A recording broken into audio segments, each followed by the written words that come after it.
Paano natin malalaman na yung omega-3 na iniinom natin ay pure? Ipapakita ko sa inyo kung paano nyo ititest yung mga omega-3 ninyo kapag bumibili kayo. Okay? So, ipakita ko sa inyo ngayon. Ngayon, etong baso, ito yung sample ng blood vessel natin. Etong styro, sample ito ng bad cholesterol.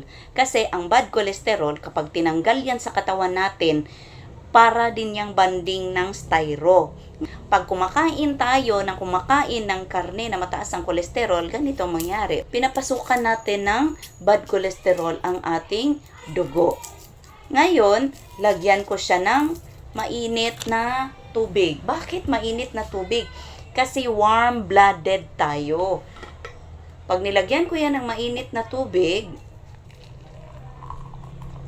of course, hindi natutunaw ang styro. Tulad ng bad cholesterol natin, na kahit na dumadaloy ang ating dugo na mainit, hindi po siya natutunaw. Walang ibang makapagpatunaw ng ating mga bad cholesterol, kundi ang omega-3 lang talaga. So, papakita ko sa inyo kung paano kumikilos ang omega-3 sa katawan natin.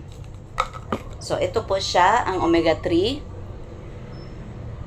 Ipiprick ko lang para mas mabilis. Okay? Kasi pag ilagay natin, matagalan pa tayo. Yan siya. Piprick ko lang. Ipalabas ko lang yung oil. So, ganyan ang mangyayari. Unti-unti niyang tinutunaw yung mga cholesterol sa loob ng dugo natin. Ganyan nyo ititest yung omega-3 na binibili nyo. Kapag hindi siya natutunaw, ibig sabihin, hindi siya pure, concentrated na omega-3. Kita nyo na wala na yung styro. Ganyan ang ginagawa niya. Pag umiinom tayo ng omega-3 everyday, mapiprevent natin ang possible cardiac arrest.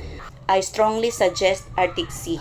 Tested ko na for long time. Kaya ako, grabe ang belief ko dito sa Arctic Sea na ito. Kaya sana nakatulong ang sharing ko for today na maagapan natin ang possible cardiac arrest.